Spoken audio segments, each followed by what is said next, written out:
الحمد للہ رب العالمین والعاقبۃ للمتقین والصلاة والسلام علی رسول الکریم۔ السلام علیکم ورحمۃ اللہ وبرکاتہ۔ میرے انتہائی عزیز طلبہ و طالبات، آج کا جو ہمارا لیکچر ہے وہ ہے لیکچر نمبر 5۔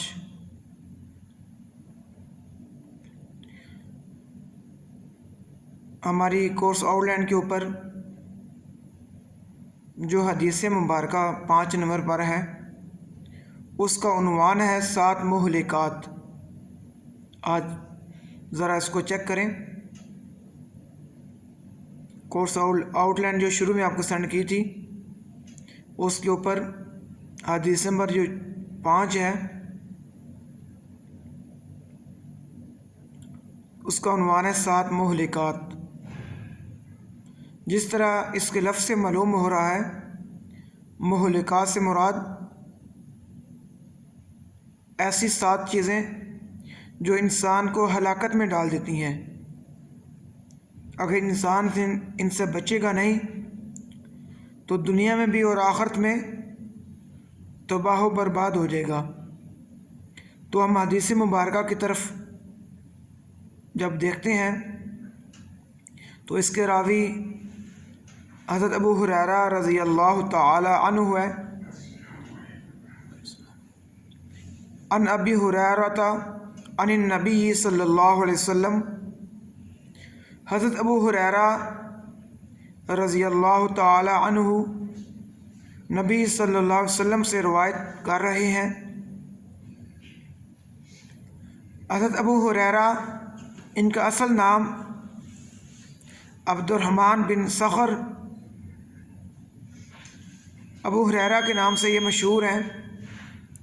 فرماتے ہیں قال، اللہ کے نبی صلی اللہ علیہ وسلم نے ارشاد فرمایا، اجتنبوا، تم بچو، تم اجتناب کرو، السبع، 7 الموبقات، مہلک چیزوں سے، تم 7 ہلاکت میں ڈالنے والی چیزوں سے بچو۔ قالو، یہ جمع کا صیغہ ہے، تو اللہ کے نبی صلی اللہ علیہ وسلم کی مجلس میں تو صحابہ کرام رضوان اللہ علیہم اجمعین ہوتے تھے، تو صحابہ نے عرض کیا، یا رسول اللہ، اے اللہ کے رسول، وما ہن، وہ چیزیں کون سی ہیں جن سے آپ ہمیں بچنے کا حکم دے رہے ہیں، وہ چیزیں کون سی ہیں؟ تو اللہ کے نبی صلی اللہ علیہ وسلم نے ارشاد فرمایا، قال، فرمایا، الشرک باللہ، جو سب سے پہلے نمبر پہ جو چیز ہے وہ ہے اللہ تبارک و تعالیٰ کے ساتھ شرک کرنا۔ دوسرے نمبر پر وسحر، اور جادو، اور تیسرے نمبر پر وقتل النفس التی حرم اللہ الا بالحق، اور کسی نفس کو ناحق قتل کرنا۔ وَأَكْلُ الرِّبَا، اور سود کھانا۔ وَأَكْلُ مال الیتیم، اور یتیم کا مال کھانا۔ وَتَوَلِّي یوم الزحف، اور میدان جنگ سے اپنے ساتھیوں کو چھوڑ کر بھاگ جانا۔ اور 7ویں نمبر پر وقذف المحصنات الغافلات المؤمنات، پاک دامن، پاک دامن شریف اور مومن عورتوں پر تہمت لگانا، یعنی الزام لگانا۔ ان 7 چیزوں سے اللہ کے نبی صلی اللہ علیہ وسلم نے ہمیں بچنے کا حکم دیا۔ اگر ہم دیکھیں تو یہ 7 کے 7 کبیرہ گناہ ہیں۔ ہمیں صغیرہ سے بھی بچنے کی کوشش کرنی چاہیے، اور خصوصاً جن کے اندر اللہ کے نبی صلی اللہ علیہ وسلم نے جن کے بارے میں منع فرمایا۔ اگر ہم اس حدیث مبارکہ کی تشریح کی طرف آئیں تو اللہ کے نبی صلی اللہ علیہ وسلم 7 چیزوں سے منع فرما رہے ہیں۔ اب یہ 7 چیزیں ترتیب وائز، جس کی ترتیب پہلے ہے وہ اتنی زیادہ خطرناک ہے اس کے بعد آنے والی چیزوں سے۔ پہلے نمبر پہ الشرک باللہ، اللہ تبارک و تعالیٰ کی ذات کے ساتھ شرک کرنا، اس کی ذات میں، اس کی صفات میں، اس کے اختیارات میں کسی اور ہستی کو، کسی اور چیز کو شامل کرنا، اس کے مد مقابل ٹھہرانا۔ دوسرے نمبر پر وسحر اور جادو کرنا۔ آج کل کے دور میں جب آدمی کسی سے حسد کرتا ہے تو وہ چاہتا ہے کہ یہ جو اس کے پاس اللہ تبارک و تعالیٰ کی نعمت ہے وہ اسے چھن جائے، اس کا نقصان ہو جائے،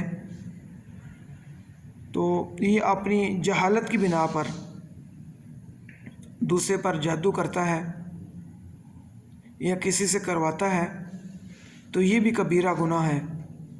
اس لیے کہ اللہ تبارک و تعالیٰ سورہ بقرہ کے اندر جو 2 فرشتوں کا حکم ملتا ہے، ہاروت و ماروت،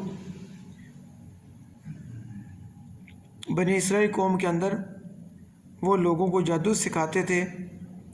لوگ جب ان کے پاس آتے تھے تو وہ نہیں جادو سکھاتے تھے۔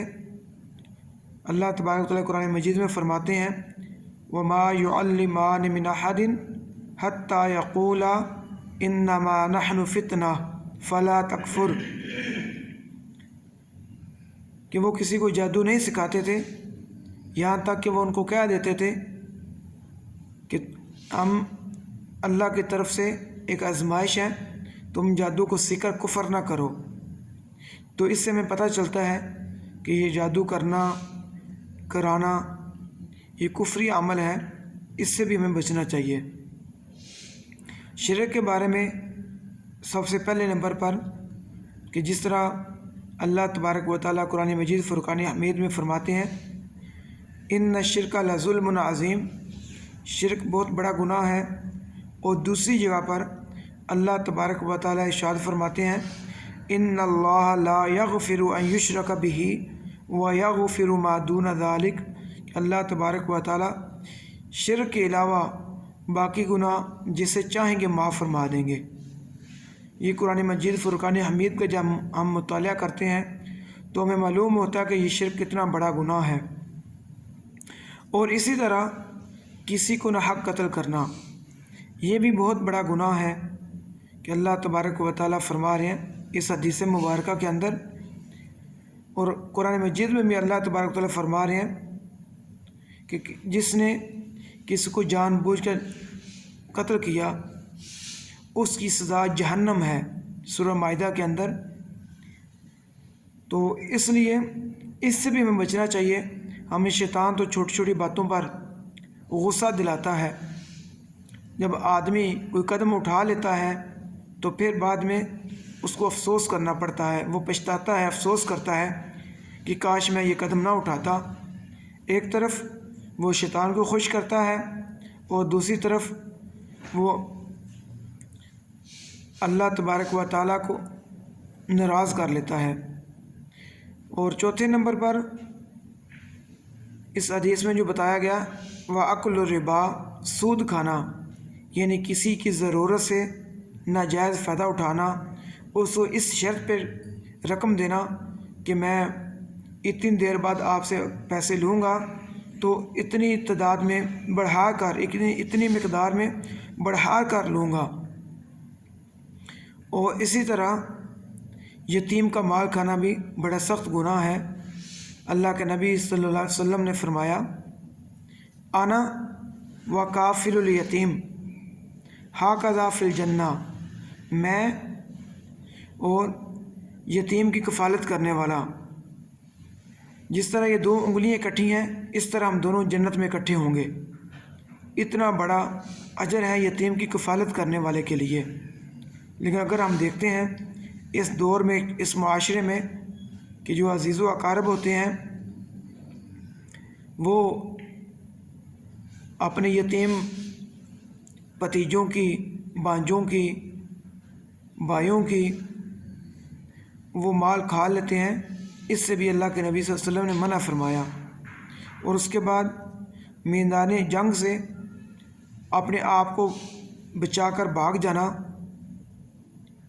اس سے بھی اللہ کے نبی صلی اللہ علیہ وسلم نے منع فرمایا کہ موت تو آنی ہے۔ اگر انسان میدان جنگ میں جہاں پہ قوموں کی عزت اور رسوائی کا مسئلہ ہوتا ہے، وہاں کے اگر آدمی اپنی جان کو بچا کر بھاگ جائے تو یہ بھی کبیرہ گناہ ہے۔ اور اسی طرح نیک پاک دامن نیک اور شریف عورتوں پر تہمت لگانا، الزام لگانا، ان کے اوپر جھوٹ باندھنا، اس سے بھی اللہ تبارک و تعالیٰ کے نبی صلی اللہ علیہ وسلم نے منع فرمایا۔